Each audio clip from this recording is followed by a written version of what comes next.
Hi, I'm Patti Smith. This is Bert Newton. Hey, this is Karen.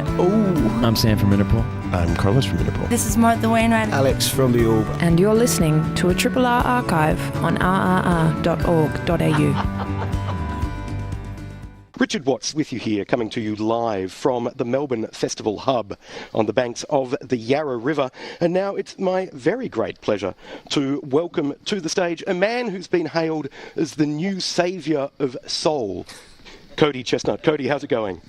I'm doing great until you said that. I wanted to ask you about that because that must be a fairly nerve-wracking title to have to live up to. That's a lot to carry around, man.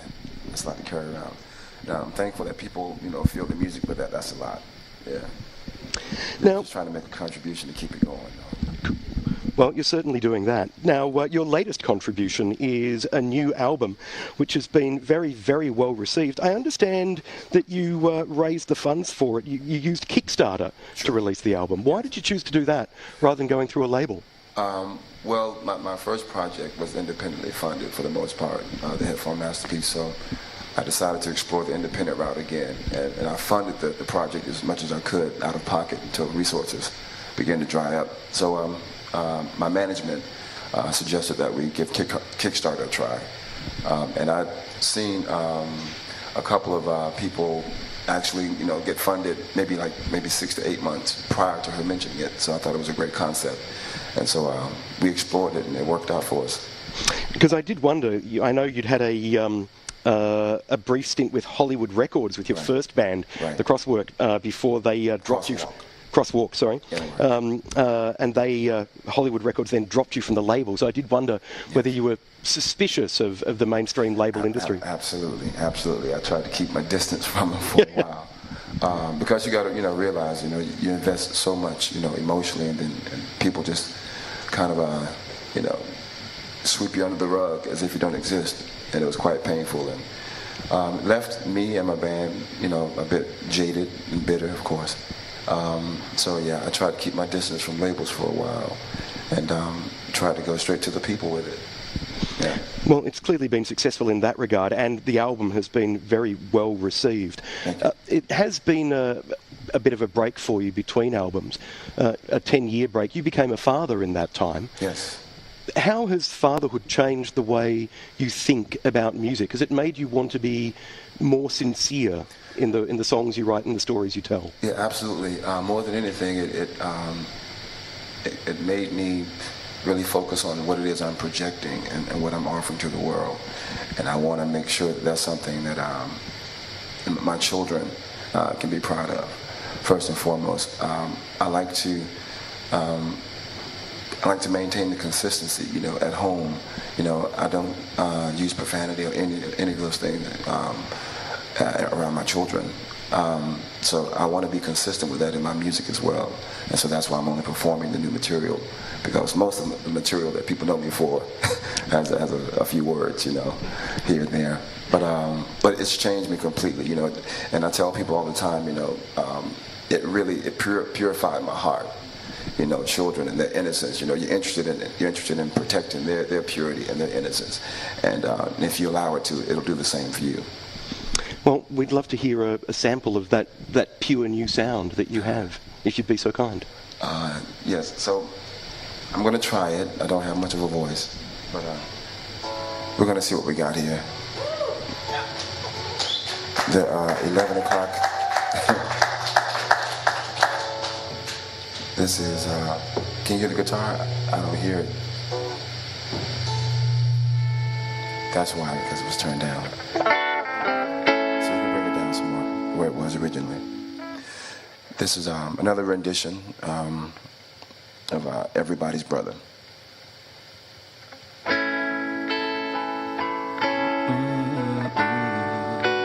Take the guitar down some more, please.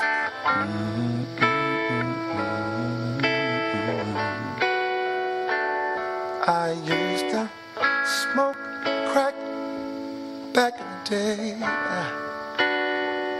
I used to gamble, rent money and lose. I used to dog the nice ladies, used to swim with friends, but now I'm teasing. teaching kids in Sunday school. And I'm not turning back. No, no turning back. No turning back. No turning back. Too little time. No turning back. No one could sell a lie quicker than I. No one could shift the blame better than me.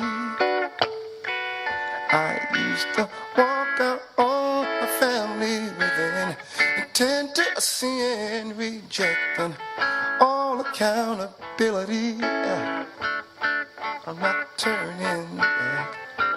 No, no turning back. No turning back. No turning. Too little time. No turning back. Listen here. I say I'm not turning. I'm not turning. I'm not turning. I'm not turning back. I'm not turning.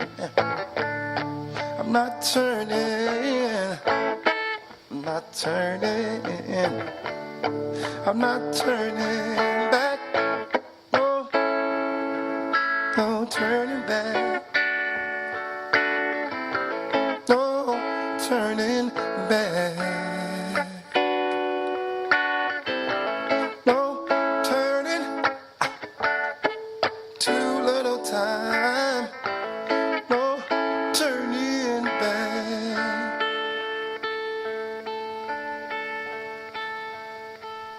I used to smoke back in the day. I used to gamble with money and lose. I used to dog the nice ladies, used to swindle friends, but now I'm teaching kids Sunday school.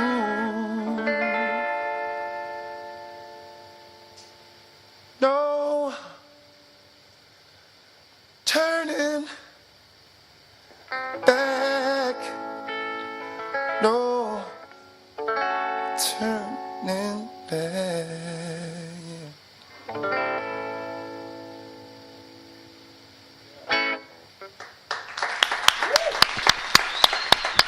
Thank you. Cody, thank you very, very much for performing for us, particularly given that it's still very early in the morning, so Very we really early. appreciate it. Thank you so much. Thank you, Cody Richard. Chestnut, ladies and gentlemen. Thank you all. Thank you, Melbourne. Thank you, Triple R. Triple R. For complete access to the Triple R archives, which include over 100 interviews, live-to-air performances, documentaries, and other Triple R specials, become a subscriber via the link on our website. Thanks for listening to Triple R.